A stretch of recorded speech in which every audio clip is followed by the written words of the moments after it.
श्री थोल थिरुमा वालवन जी, श्री थोल थिरुमा वालवन जी. மாண்புமிகு அவைத் தலைவருக்கு வணக்கம். என்னை தேர்ந்தெடுத்த சிதம்பரம் தொகுதி வாக்காளர் பொதுமக்களுக்கும் விடுதலை சிறுத்தைகள் கட்சிக்கு 2 இடங்களில் சிதம்பரம் மற்றும் விழுப்புரம் ஆகிய 2 இடங்களில் வெற்றியை தந்து ஒரு மாநில கட்சியாக அங்கீகரித்திருக்கிற இந்த 2 தொகுதி வாக்காளர் பொதுமக்களுக்கும் திராவிட முன்னேற்றக் கழகத்தின் தலைமையிலான கூட்டணிக்கு 40க்கு 40 100க்கு 100 வெற்றியை தந்த தமிழ்நாட்டு வாக்காளர் பொதுமக்களுக்கும் அகில இந்திய அளவில் அரசமைப்பு சட்டத்தை பாதுகாப்பதற்கென எதிர்க்கட்சிகளுக்கு 234 இடங்களை அளித்து ஒரு மகத்தான தீர்ப்பை வழங்கிய இந்திய வாக்காளர் பொதுமக்கள் அனைவருக்கும் முதலில் என்னுடைய நெஞ்சார்ந்த நன்றியை உரித்தாக்குகிறேன்.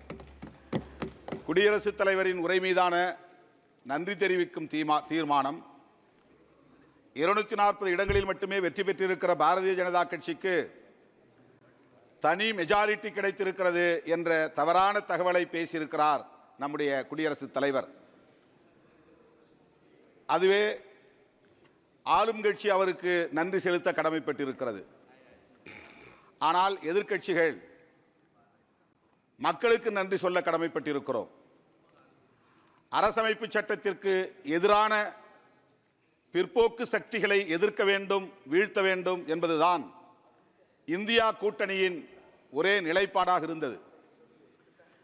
திரு ராகுல் காந்தி உள்ளிட்ட இந்தியா கூட்டணி கட்சிகளின் தலைவர்கள் அனைவரும் ஒருமித்த குரலில் நாட்டு மக்களுக்கு விடுத்த ஒரே வேண்டுகோள், இந்திய அரசமைப்பு சட்டத்திற்கு பெரும் ஆபத்து சூழ்ந்திருக்கிறது. பாரதிய ஜனதாவின் தலைமையிலான கூட்டணி கட்சிகள் ஜனநாயகத்தை அழிக்க துடிக்கிறார்கள், அரசமைப்பு சட்டத்தை சிதைக்க துடிக்கிறார்கள். நீங்கள் எங்களை ஆட்சி அமர்த்த வேண்டும் என்பதை விட இந்த அரசமைப்பு சட்டத்தை பாதுகாக்க முன்வாருங்கள் என்றுதான் வேண்டுகோள் விடுத்தோம். இந்தியா கூட்டணி தலைவர்கள் விடுத்த வேண்டுகோளை ஏற்று இந்திய வாக்காளர் பொதுமக்கள் 234 தொகுதிகளில் வெற்றியை தந்து ஒரு வலுவான எதிர்க்கட்சி அணியாக இன்றைக்கு இந்த அவையிலே அமர வைத்திருக்கிறார்கள். இது ஆளும் கட்சிக்கு மக்கள் தந்திருக்கிற படிப்பினை, பாடம் புகட்டி இருக்கிறார்கள். பாம்பில்லாத பாம்பை, பல்லில்லாத பாம்பை போல, கொம்பில்லாத மாட்டை போல இன்றைக்கு வலுவில்லாத பாஜகவாக இந்த அவையிலே ஆளுங்கட்சி அமர்ந்திருக்கிறது. இந்த பாடத்தை புகட்டிய வாக்காளர் பொதுமக்களுக்கு நான் மீண்டும் ஒரு முறை நன்றி சொல்ல கடமைப்பட்டிருக்கிறேன். நீட் தொடர்பாக இங்கே பலரும் பேசியிருக்கிறார்கள். அதில் ஏராளமான முறைகேடுகள் நடந்து வருகின்றன. NTA நேஷனல் டெஸ்டிங் ஏஜென்சி அந்த அமைப்பை முதலில் கலைக்க வேண்டும். அது பொறுப்பேற்ற பிறகு ஏற்பட்டிருக்கிற முறைகேடுகள் இன்றைக்கு வெளிச்சத்திற்கு வந்திருக்கின்றன. அந்த அமைப்பை கலைப்பதோடு நீட் தேர்வையே முழுமையாக தேசிய அளவில் நீக்க வேண்டும் என்று நான் வலியுறுத்த கடமைப்பட்டிருக்கிறேன். தமிழ்நாடு அரசு நீட் தேர்வை முழுமையாக விளக்க வேண்டும் என்று ஒரு முறைக்கு 2 முறை தீர்மானம் நிறைவேற்றி குடியரசுத் தலைவரின் ஒப்புதலுக்கு அனுப்பி வைக்கப்பட்டிருக்கிறது. இதுவரையில் அது பொருட்படுத்தப்படவில்லை. மக்களால் தேர்ந்தெடுக்கப்பட்ட ஒரு அரசு நிறைவேற்றிய தீர்மானத்தை அவமதிக்கிற ஒரு செயலாகத்தான் இந்த செயலை நான் சுட்டிக்காட்ட, கண்டிக்க கடமைப்பட்டிருக்கிறேன். நீட் தேர்வை முழுமையாக இந்திய அளவில் நீக்க வேண்டும் என்று நான் வலியுறுத்துகிறேன். அரசமைப்பு சட்டத்தில் ஆர்டிகிள் 47 உறுப்பு எண் 47 டைரக்டிவ் பிரின்சிபல்ஸ் மிக முக்கியமான ஒரு வழிகாட்டுதலை தருகிறது. இந்திய அளவிலே இந்திய ஒன்றிய அரசு போதைப் பொருள்களையும் சாராயத்தையும் முழுமையாக நீக்குவதற்கு, விளக்குவதற்கு உரிய நடவடிக்கைகளை மேற்கொள்ள வேண்டும் என்று வழிகாட்டி இருக்கிறது. அதன் அடிப்படையில் 1954 ஒரு கமிட்டி உருவாக்கப்பட்டது, மதுவிலக்கு விசாரணை குழு. அது அளித்த அறிக்கை 1958 நடைமுறைப்படுத்த வேண்டும் என்று பரிந்துரைத்தது. ஆனால் இந்திய ஒன்றிய அரசு இதுவரையில் அதை நடைமுறைப்படுத்துவதற்கு எந்த முயற்சியையும் மேற்கொள்ளவில்லை. அதே 44 யூனிஃபார்ம் சிவில் கோடு வேண்டும் என்று சொல்லுகிற அந்த ஆர்டிகிள் எடுத்துக்கொள்ளப்பட்டு சிவில் கோடு உருவாக்குவதற்கான முயற்சியிலே இந்த அரசு ஈடுபடுகிறது. ஆனால் 47 பொருட்படுத்தவில்லை. நான் இந்திய அளவிலே இன்றைக்கு இளம் தலைமுறை பாழாகி வருவதை எண்ணி வேதனைப்படுகிறேன். இந்த அரசுக்கு அந்த வேதனை இருக்கிறதா என்பதை நான் கேள்வி எழுப்ப விரும்புகிறேன். இளம் தலைமுறையினர், ஹியூமன் ரிசோர்ஸ், மனித வளம் கடுமையாக பாதிக்கப்படுகிறது. போதைப் பொருள்கள் இந்தியா முழுவதும் இங்கும் அங்கும் என்று அங்கொன்றும் இங்கொன்றுமாக இல்லை.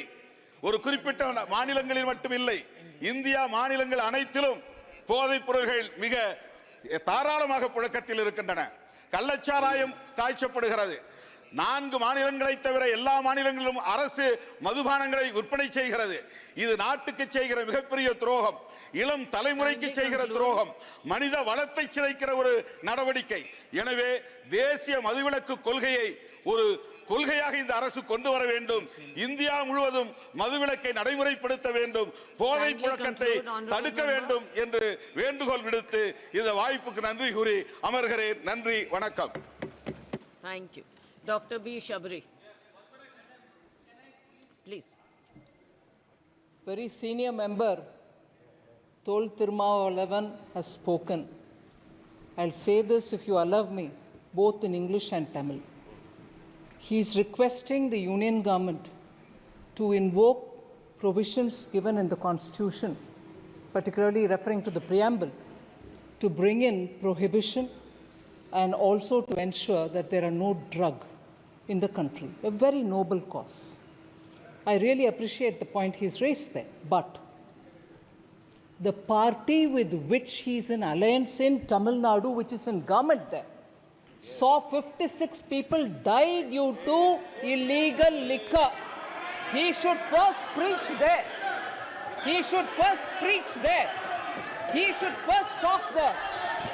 Drug is rampant in Tamil Nadu. He should talk there rather than tell us, madam. Thank you.